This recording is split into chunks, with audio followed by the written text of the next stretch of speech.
오늘 성경 말씀은 마태복음 6장 9절입니다.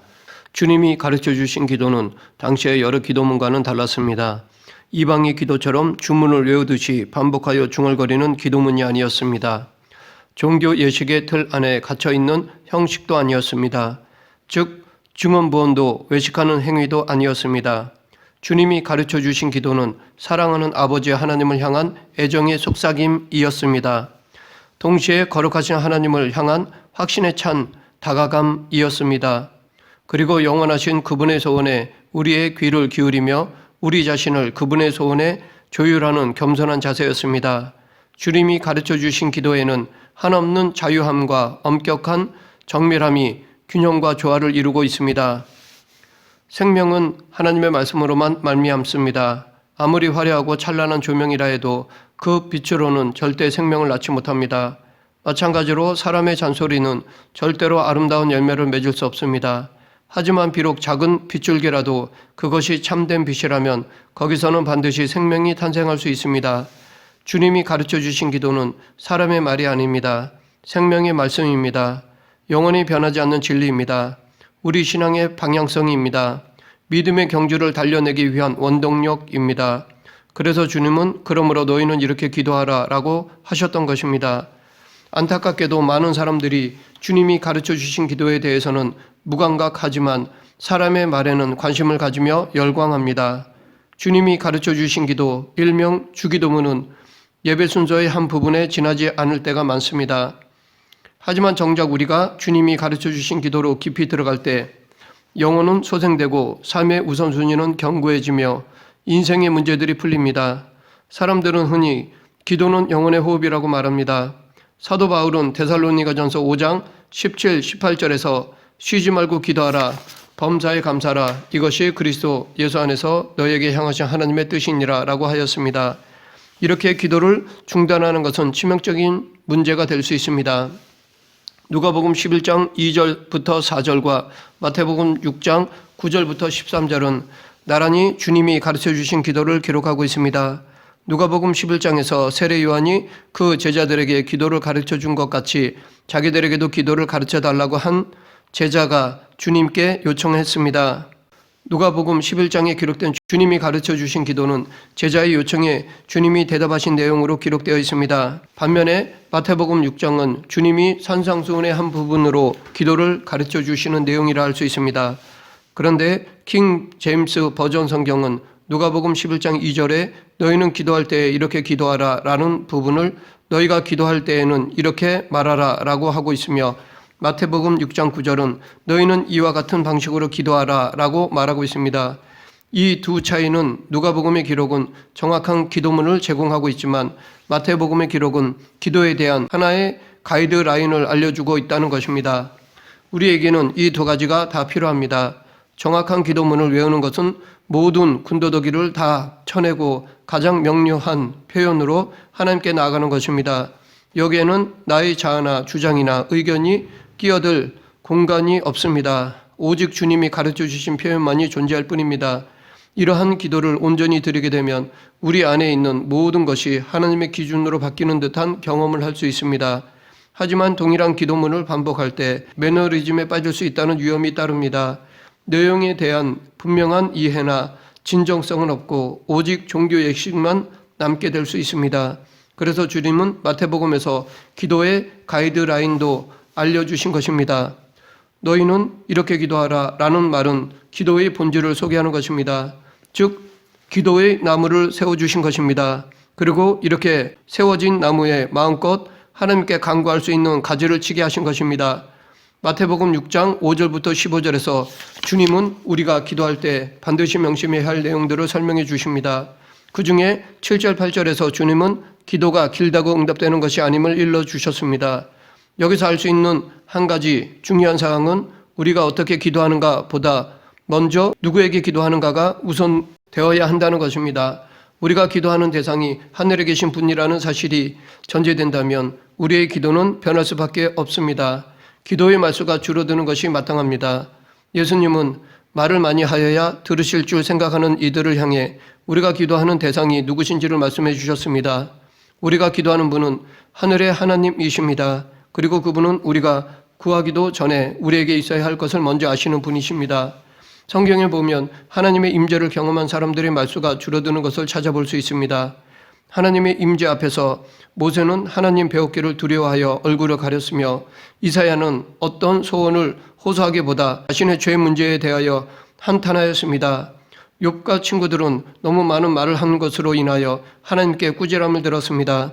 스바냐 1장 7절은 주 여호와 앞에서 잠잠할지어다 라고 말하고 있으며 2장 13절은 모든 육체가 여호와 앞에서 잠잠할 것은 여호와께서 그의 거룩한 조소에서 일어나심이니라 라고 경고하고 있습니다.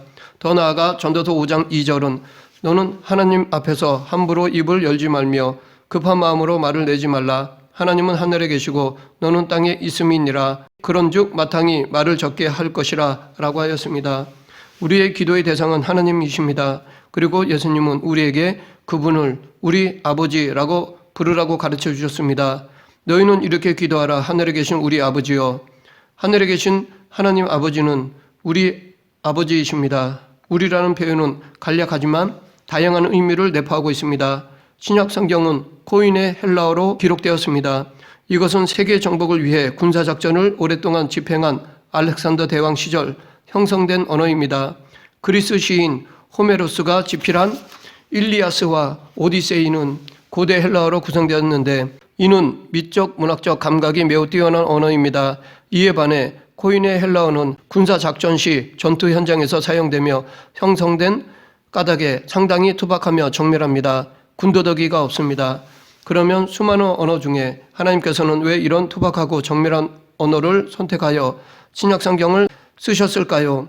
여기에는 두 가지 이유가 있습니다. 첫째로 신속한 복음 전파를 위하여 이 언어를 선택하신 것이라고 봅니다. 신약성경의 가장 중심부에는 땅끝까지 복음을 전하라는 지상명령이 있습니다. 따라서 가장 명료한 언어로 신속하게 복음을 전파하고자 했던 것이라고 생각합니다. 둘째로 영적인 말씀 선포를 위하여 이 투박한 언어를 선택하셨다고 봅니다. 만약 성경의 초점이 예술적인 것에 맞춰져 있었다면 그것을 전달하는 자도 미사여구를 구사하는 것으로 평가받았을 것입니다. 그러나 신약성경은 군더더기가 없는 언어로 기록되었습니다.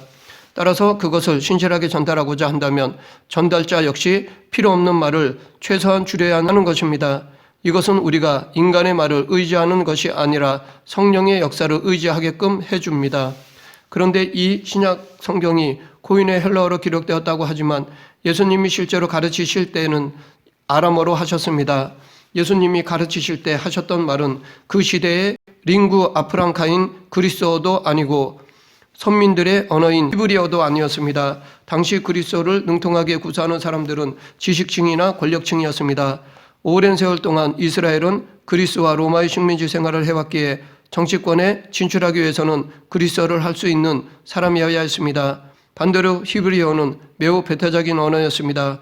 히브리어를 모국어로 사용하는 것은 선택받은 백성이 누릴 수 있는 특권이었습니다. 하지만 아람어는 사회적 기득권층의 언어도 아니며 특별한 민족만이 사용하는 언어도 아니었습니다. 아람어는 당시 서민들의 언어였습니다. 주님이 하늘에 계신 우리 아버지여 라고 말씀하셨을 때 사용하셨던 단어인 아바는 아람어입니다. 사람들은 매우 놀랐을 것입니다. 주님은 유식한 헬라어로 아버지를 부르지 않으셨습니다. 혹은 하나님과 가장 가까운 관계라고 자부하였던 유대인들의 언어로도 하지 않으셨습니다. 서민의 언어인 아람어로 아바라고 부르셨습니다. 주님이 너희는 이렇게 기도하라 라고 하시면서 기도의 대상을 아바라 부르라고 하신 것은 하나님은 특권적인 하나님이거나 특정한 백성만의 하나님이 아니라 모두의 아버지이시다라는 것을 의미하신 것입니다. 성경에서 말하는 이방인의 개념은 단순히 외국인 혹은 비유대인이라는 뜻이 아닙니다. 이방인은 외인이라는 뉘앙스를 지니고 있습니다. 유대인과 이방인 사이에는 하나님의 성전에 진입할 수 있는 범위에 큰 차별이 있었습니다. 성전 가장 중심지인 지성소는 하나님의 임재가 있는 곳입니다. 하나님과의 가장 은밀한 관계가 이루어지는 곳입니다. 유대인들은 지성소와 매우 가까운 곳에 위치한 성전 안쪽 뜰까지 진입이 허용되었습니다. 그러나 이방인들은 바깥 뜰까지만 입장이 가능했습니다. 이렇게 이방인이 하나님과 교제할 수 있는 데에는 한계가 있었습니다. 그래서 주님은 아바라고 말씀하시며 나라와 민족을 뛰어넘어 우리 모두에게 하나님을 우리 아버지라고 부를 수 있게 하신 것입니다. 이것에 대해 사도 바울은 그때 너희는 그리스도 밖에 있었고 이스라엘 나라 밖에 사람이라 약속의 언약들에 대하여는 외인이요 세상에서 소망이 없고 하나님도 없는 자이더니 이제는 전에 멀리 있던 너희가 그리스도 예수 안에서 그리스도의 피로 가까워졌느니라 라고 하였습니다. 주님은 우리가 하나님께 나갈 수 있도록 그 중간에 가로막히고 있는 담을 헐어 주셨습니다. 이것을 신약성경의 여러 곳에서는 우리가 하나님의 양자된 것이라고 표현하고 로마서에서는 이스라엘이라는 참 갈람나무에 접붙임을 받은 것으로 말하고 있습니다. 구약 성경에서도 하나님을 아버지로 묘사하는 것이 여러 번 있습니다. 비유를 사용하여 하나님을 아버지같이 소개하고 있습니다. 하지만 하나님을 우리 아버지로 부르지는 않았습니다. 그런데 예수님은 하나님을 아바라고 부르셨습니다. 비유가 아니라 호칭으로 부르셨습니다. 아버지 같은 분이라고 말하는 것과 아버지라고 말하는 것은 큰 차이가 있습니다. 평상시에는 이 두 표현의 차이가 크게 느껴지지 않을 수 있습니다.